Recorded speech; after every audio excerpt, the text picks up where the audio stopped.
बिल्कुल Facebook live के साथ मौजूद हैं हम रिपोर्टर 4 की। और आज जो है वही जो कि गुज़िश्ता 6-7 दिन से बहुत हॉट इशू है, दुआ ज़हरा और निम्रा काज़मी जिन्होंने पसंद की शादी की है। और इस हवाले से उनके वालिदैन की जानिब से कहा गया है कि दोनों कम उम्र हैं और उनकी शादी नहीं है बल्कि उनको वरगला के ले जाया गया है। इस वक्त हमारे जो चारों रिपोर्टर 4 के लोग हैं वो मौजूद हैं, साथ में इस वक्त जुनेद, विकास और हसीब भी मौजूद हैं। मैं आगाज़ करता हूँ निम्रा के केस में जुनेद से। जुनेद, आज ओवरऑल निम्रा के केस में आपने क्या देखा फारूक एडवोकेट पेश पे? देखिए, आज निम्रा केस की समाअत थी सिटी कोर्ट में, तो बड़ी अहम चीज़ें देखने में आई कि जब समाअत शुरू हुई निम्रा केस की तो शाहरुख के घर वाले भी मौजूद थे, जबकि शाहरुख के वकील मोहम्मद फ़ारूक भी मौजूद थे। और उन्होंने एक अहम इंकशाफ किया दौरान समाअत कि उन्होंने अदालत को ये बताया कि निम्रा को शेल्टर होम भेजा गया और इस वक्त निम्रा जी शेल्टर होम में, लेकिन निम्रा को ना शाहरुख से मिलने दिया जा रहा है, ना ही शाहरुख के अहले खाना से मुलाकात कराई जा रही है। जबकि बहुत ज़्यादा दबाव है इस वक्त निम्रा पर शेल्टर होम में। उनका खाना पीना भी बंद कर दिया गया है और किसी से मुलाकात नहीं कराई नहीं जा रही। जबकि वकील का ये भी कहना था कि सारा दबाव शैला रज़ा की जानिब से दिया जा रहा है, जब से शैला रज़ा इस केस में इन्वॉल्व हुई हैं। अच्छा जुनैद, अपने हमारे नाज़रीन के लिए ये भी बता दें कि शैला रज़ा कौन है? देखें, पीपल्स पार्टी की रहनुमा है शैला रज़ा। अच्छा, उनकी अपनी एक NGO भी है। इस केस में सूबाई वज़ीर भी हैं वो शुरू से इस केस में जो है वो पेश हो रही है। हाई कोर्ट ने उनको मना भी किया था कि वो केस में मुदाखलत ना करें, निम्रा काज़मी वाले केस में, लेकिन इसके बावजूद जो है उनका अभी तक इस केस पे जो है वो असर मौजूद है। जब समाअत शुरू हुई थी सिटी कोर्ट में तो मोहम्मद फ़ारूक एडवोकेट ने अदालत को ही बताया कि हाई कोर्ट के हुक्म के बावजूद इस पर असरअंदाज हो रही हैं शैला रज़ा और शेल्टर होम में उनकी ईमा पर निम्रा काज़मी के साथ जो है वो बदतर सलूक किया जा रहा है, उनसे काम कराया जा रहा है, जबकि खाना पीना बंद कर दिया गया है, हिरासा किया जा रहा है। तो इस दौरान अदालत ने जो तफ्तीशी अफसर थे मौजूद कमरा अदालत में, DSP, उन्हें फौरी तौर पे जो रोस्टरम पे तलब किया और उनसे पूछा कि भाई क्या ऐसा हुक्मनामा था कि उन्हें शेल्टर होम में किसी से मुलाकात ना करनी जाए। अदालत ने भरमी का भी इजहार किया, जबकि IO ने अदालत को वाज़ेह तौर पे बताया कि ऐसा कोई हुक्मनामा नहीं है, वो मुलाकात जो चाहे जो अहले खाना है या शाहरुख के अहले खाना है वो मिल सकते हैं। लेकिन फ़ारूक का यही कहना था एडवोकेट का कि ऐसा नहीं है, मुलाकात नहीं कराई जा रही। अच्छा, इसमें एक और जो अहम बात थी वो ये थी कि शाहरुख की जानिब से आज दरख्वास्त ज़मानत भी दायर कर दी गई है, जबकि जो मजिस्ट्रेट हैं और उन्होंने निम्रा काज़मी का 164 का बयान भी कलमबंद कर लिया है। और उन्होंने अपने बयान में वकास से हम पूछते हैं, वकास आपकी तो उनकी फैमिली से बात हुई है, इन लॉ से बात हुई है, जो उनके जो पुरस्काली रिश्तेदार हैं निम्रा काज़मी के, वो फैमिली भी आई हुई थी, क्या बात हुई है उनसे और 164 के बयान में क्या कहा है निम्रा ने?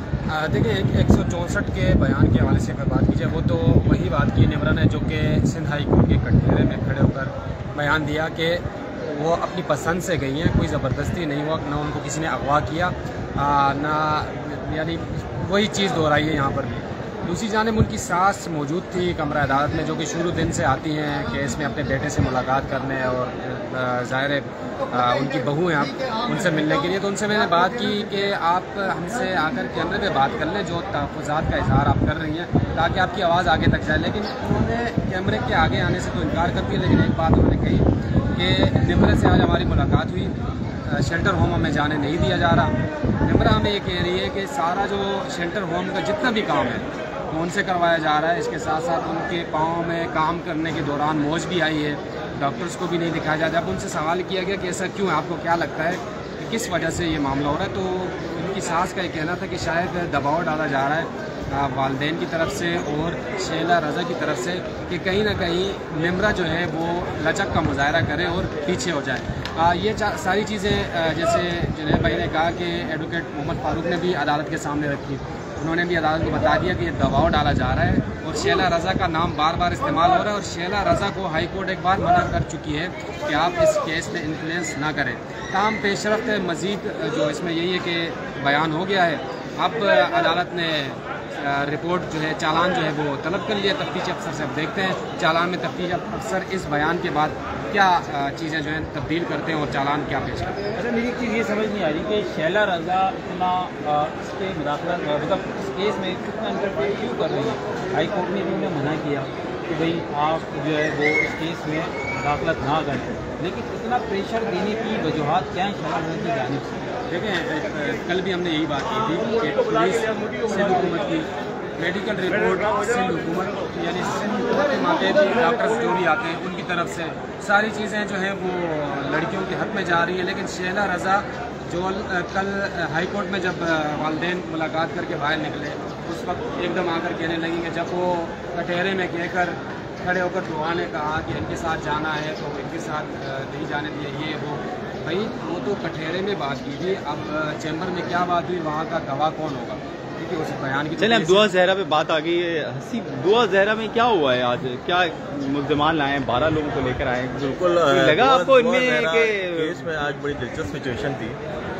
सिचुएशन ये रही कि दुआ और जहीर जो है उनको तो लाहौर हाई कोर्ट में कल पेश करना है, तो उनको वहाँ लाहौर रवाना कर दिया गया है। लेकिन दिलचस्प सिचुएशन कराची में ये रही कि इस केस में 12 मुल्ज़मान को जो है वो रिमांड के लिए पेश किया, और वो जो तमाम 12 मुल्ज़मान जो लोग थे इनमें जो है वो उनके जहीर के रिश्तेदार भी हैं और कुछ दीगर लोग भी हैं, और तमाम लोगों पर इल्ज़ाम ये है कि उन्होंने दुआ और जहीर को की जो है वो सहूलतकारी हुई है। कई लोगों पर इल्ज़ाम ये है कि उन्होंने अपने घर में रिहाइश दी।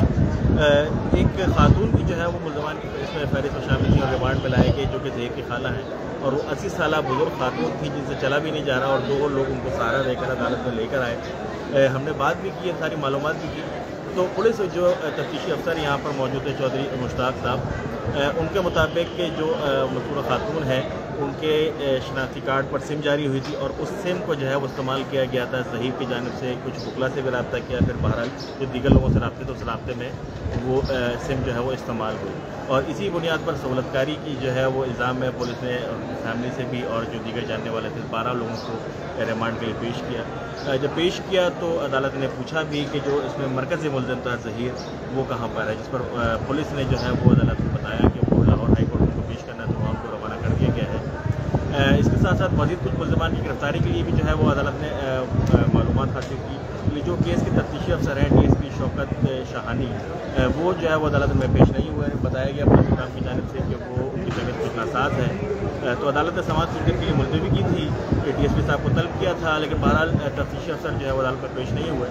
तो अब पुलिस की जिस्मानी रिमांड में तोसी की जो इस्तदा थी उस पर फैसला महफूज किया है। अब देखते हैं पुलिस की इस्तदा मंजूर होती है या अदालत मुझे अपना नया फैसला देती है। लेकिन बहरहाल दोनों केसेस के अंदर जो है वो आज बड़ी डेवलपमेंट जो है वो निमरा केस के अंदर थी, 164 उसका बयान रिकॉर्ड हो गया है, और अमली तौर पर जो है वो मेरे अपना अंदाज़ा ये है, ऑब्जर्वेशन ये है कि केस जो है वो आज ख़त्म हो गया। अच्छा, इस हवाले से और एक चीज़ की जो अपडेट है वो ये है दुआ जहरा में कि एक तो मैंने जो चीज़ नोटिस की है। अच्छा फारूक, पहले मेरा एक सवाल है, आप दुआ जहरा की जो अभी समाअत हुई थी तो उसमें आप अंदर चैम्बर में थे, तो थोड़ा सा चैम्बर की कार्रवाई भी बताएं कि मतलब वो क्या थी चैम्बर की कार्रवाई, क्या आर्गूमेंट्स हुए?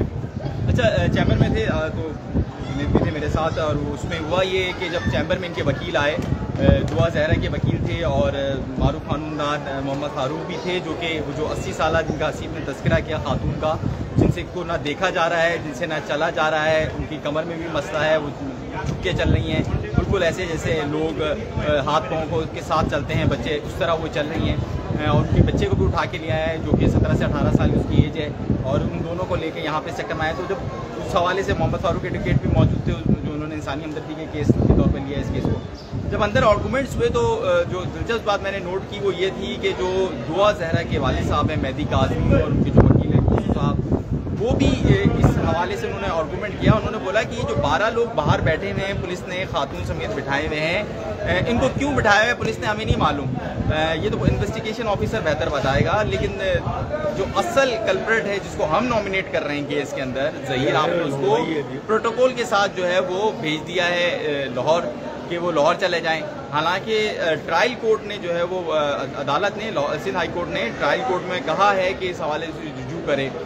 गो के मैं उनकी इस बात से जो ट्रायल कोर्ट में पेश करने का अदालत ने ज़रूर कहा है, लेकिन किस एंड में कहा है। और दुआ जहरा को जो उन्होंने ये वाली बात भी रखी है कि दुआ ज़हरा को इजाज़त है कि वो जिसके साथ जाए, ये सारी बातें उनके साथ रखने के साथ साथ उन्होंने इन 12 लोगों को जो है वो के साथ नरमी का मुजाहरा किया। उन्होंने इनकी गिरफ्तारी का या इनके खिलाफ मजीद कार्रवाई या इनके मजीद जो पुलिस के रिमांड की इस्तदा की गई है पुलिस की जानिब से, उसमें नहीं कहा। आज जो पुलिस की जानिब से बड़ा मामला ख़राब रहा, उसमें मैंने नोटिस किया कि बहुत बड़े ये छोटे छोटे निकात होते हैं। पुलिस फाइल नहीं थी मौजूद, पुलिस फाइल मौजूद होनी चाहिए थी। ओरिजिनल पुलिस फाइल क्यों नहीं लेकर आए आप? या तो फिर बंदा आता नहीं, दूसरा आईओ, अगर एक आईओ बीमार है, बिल्कुल अर्ज मर्ज सबके साथ होता है, तो आपको आना नहीं चाहिए था।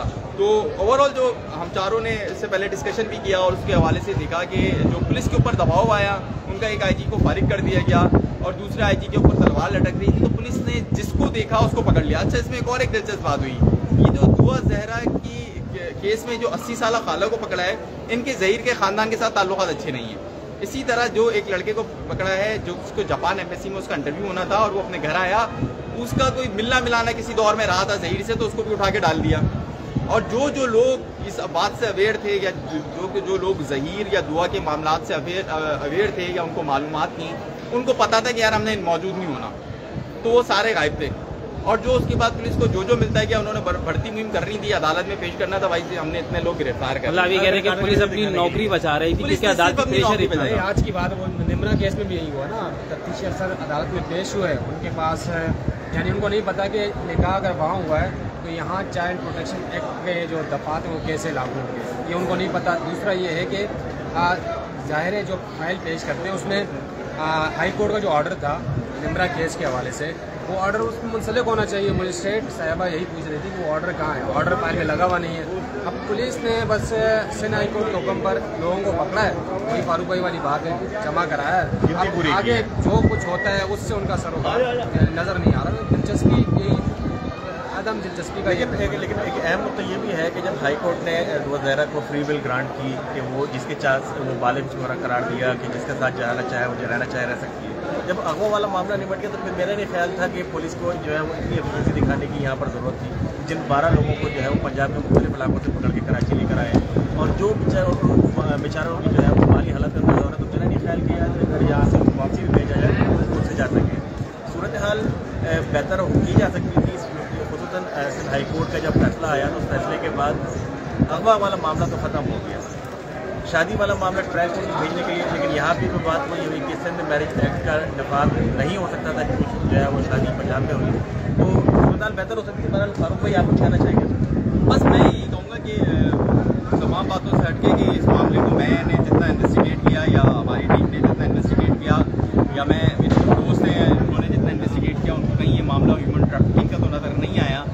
ये ज़रूर हो सकता है कि आपको कोई लड़की पसंद आ गई और आपने उससे बातें की अच्छी और वो आपके साथ चली आई, लेकिन ह्यूमन ट्रैफिकिंग का मामला मुझे इस पूरे केस में कहीं नज़र नहीं आया। लेकिन मुझे पुलिस की इन्वेस्टिगेशन में इतने फेलियर नज़र आए हैं आज इस केस में आके फाइलों को देखने के बाद कि अगर ये ह्यूमन ट्रैफिकिंग का मामला भी होता तो पुलिस ने कुछ भी नहीं करना था। आखिर में पुलिस ने कुछ इस हवाले से कुछ भी नहीं कर पाती। पुलिस ये वैसे मेरे लिहाज से जो है वो सीधा साधा केस है कि बच्ची को पसंद की शादी हुई बयान हुआ कि खत्म हो जाना चाहिए था। लेकिन क्योंकि हम यहाँ पे बैठे हैं, हम रिपोर्टर्स हैं और 10-12 साल से रिपोर्टिंग कर रहे हैं और उन यूट्यूबर्स की तरह नहीं है जिन्होंने पहले दिन से ह्यूमन ट्रैफिकिंग के मामले उसको बना दिया या पहले दिन से उसको मामले को ख़राब किया। तो मैं सजेशन ज़रूर देना चाहूँगा वो मेरे दोस्त जिनकी उम्र कम है या क्योंकि यूट्यूब और सोशल मीडिया से सब जुड़े रहते हैं, तो खुदारा फैसले करने से पहले अपने वालिदैन को एतमाद में ज़रूर लें। आपके वालिदैन अदालतों के चक्कर लगाएं, ये बिल्कुल अच्छा नहीं लगता और अदालतों से जितना दूर रहें और कोर्टों से और थानों से जितना दूर रहें वो ज़्यादा बेहतर होता है।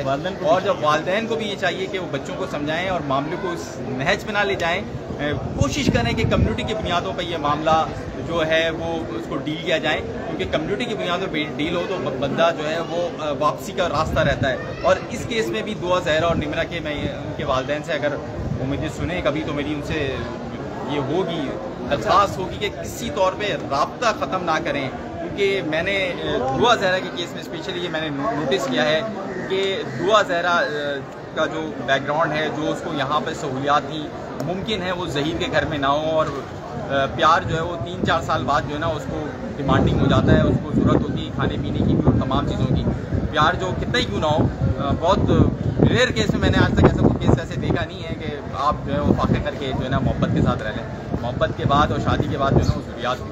अच्छा, इसमें एक चीज़ ऐड करना चाहूँगा मैं। कल भी हमने देखा हाई कोर्ट में कि यदि जो लोग आ रहे हैं तो वो पुलिस वालों को गालियाँ दे रहे हैं, जो कस्टडी लेके जा रहे हैं उनको अजीब अलकाबात से नवाजा जा रहा है। आज भी मैंने एक चीज़ नोट की कि शायद गालिबन दुआ की फैमिली थी, जो ख़वातीन आई हुई थी, वो एक मुलजिम को देख रही हैं और अजीब अलकाबात। देखिए, मामला हुआ तो दो तरफा हुआ है। आप आ रहे हैं, आप लड़कों को तो टारगेट किया जा रहा है इस सारे मामले में, लेकिन लड़के तो उन्होंने भी वही किया जो लड़की ने किया। अब लड़कों को मुसलसल टारगेट किया जा रहा है, फैमिलीज आ रही हैं, उनको गालियाँ बकी जा रही हैं, उनको तनकीद का निशाना बनाया जा रहा है। फिर इस तरह पुलिस इनकार पे जो कि किसी के डायरेक्शन पर कानून पर अमल दरामद कराना चाह रहे हैं, उनको अजीब अजीब अलकाबात से नवाजा जा रहा है। तो ये भी बता दें, वो जो सफ़ेद कपड़ों वाला था वो हाँ, सफ़ेद कपड़ों वाला कल से सोशल मीडिया पे वायरल हो रहा है। तो वो फारूक भाई, आपको याद होगा नसरुल्लाह भाई जब हिरासत में लिया था, केजरीवाल जब रिमांड पेश कर रहे थे तो उनके साथ ये सादा लिबास, ये पुलिस की सिक्योरिटी का वो होता है, वो हाई कोर्ट की ऑफिशियल से वो करते हैं और उनका काम ये होता है कि लड़की को तहफ़्फ़ुज़ फराहम किया जाए। यानी कितना रश था, इधर से लोग आ रहे हैं, इधर से आ रहे हैं, तो वो पूरा एक प्रोटोकॉल का हिस्सा थे। तो कल से एक सोशल मीडिया पे एक यानी अजीब किस्म की वाहियात किस्म की गुफ्तगू चल रही है। वो जो मामला था ना, वो जो हमारे जो यूट्यूबर्स भाई हैं जो कल दुआ ज़हरा और निमरा काज़मी केस में जो आए हैं, ये मेरे ख्याल में जो उनकी तरफ से जो कोर्ट का जो डेकोरम पामाल किया गया है, ये जो केसेस हैं दुआ ज़हरा का और निमरा काज़मी का, इन केसेस से किसी को फ़ायदा हुआ हो ना हो, यूट्यूबर्स को इन्होंने रेटिंग के लिए बहुत गंदा की। बिल्कुल। अच्छा, रेटिंग के लिए इन्होंने एक और चीज़ है ना, चाहता हूँ बीइंग अ कोर्ट रिपोर्टर हमें पता है कि कोर्ट के अंदर हमारी लिमिट्स क्या है, क्या चीज़ हम स्क्रीन पे दिखा सकते हैं, क्या चीज़ हम स्क्रीन पर नहीं दिखा सकते। हमारे ज़राए हमें हैं वो बहुत सारी इंफॉर्मेशन देते हैं, उस इंफॉर्मेशन को प्रोसेस करके फिल्टर करके जो चीज़ हमारी गाइडलाइंस के मुताबिक हम उसको आगे बढ़ाते हैं। यूट्यूबर्स का मामला ये है, बहुत सारे तो यूट्यूबर ऐसे भी हैं जो शायद ज़िंदगी में पहली मरतबा होता है और उनको नहीं पता कि कोर्ट के अंदर किस तरह बिहेव करना है, आपकी लिमिट्स क्या हैं, क्या चीज़ आप दिखा सकते हैं, क्या चीज़ नहीं दिखा सकते, किस जगह पर आपने किस आवाज़ में, किस टोन में, किस लहजे में बात करनी है, ये चीज़ों को नहीं पता। और इसी का नतीजा हम ये देख रहे हैं कि इन केसेस में रेटिंग उनकी बिल्कुल जो है बहुत अच्छी आ रही है, बहुत अच्छी जो चीज़ जा रहा है मेरे हिसाब से तो खैर जो वो बहुत ज़्यादा मुतनाज़ है, बहुत ज़्यादा मुतनाज़। जैसे कोर्ट डिकोरम के ख़िलाफ़ है, अदालत में कैमरा नहीं होना चाहिए। उनको इस बात का अंदाज़ा नहीं है कि अदालत में बहुत से ऐसे लोग होते हैं जो अपनी शनाख्त छुपा के आते हैं और वो मुख्तलिफ़ केसेस के गवाहान होते हैं या मुख्तलिफ़ केसेस में अदालतों की जो है वो मामलत कर रहे होते हैं ताकि जो है वो मुल्क में इंसाफ रहे, मुल्क के तहत जो है वो शनाख्त मिली। और ये काबिल 10 जो है वो जुर्म है ये, अगर आप कोर्ट की कोई अगर फुटेज बना रहे हैं या किसी आप ऐसे गवाह की फुटेज बना लेते हैं जिसको विटनेस पर जो प्रोग्राम है उसके तहत प्रोटेक्शन हासिल है, तो मेरे ख्याल में थोड़ा सा उनको भी सीखना चाहिए आने से पहले किसी भी जगह में। हाँ, वो सीख जाएंगे। लेकिन ये यानी एक आध केस ऐसा आया ना, आप पता नहीं कितने अरसे बाद ऐसा केस आता है, फिर से आएंगे। मुझे नहीं लगता कि सीख पाएँ, क्योंकि उनको रेटिंग चाहिए और वो हर हद पर जा रहे हैं। यानी उनको कुछ न कुछ नेगेटिव, एक साइड से नेगेटिव निकालना है तो फिर नेगेटिव निकालना है। वो कहीं से ढूंढ के, जिस तरह कल एक वो पुलिस इंस्पेक्टर थे, उनको निकाल लिया। मालूमात अगर कहीं से पॉजिटिव निकालना तो फिर पॉजिटिव किसी हद पे चले जाएंगे, पॉजिटिव के मालूमात की कमी है ना।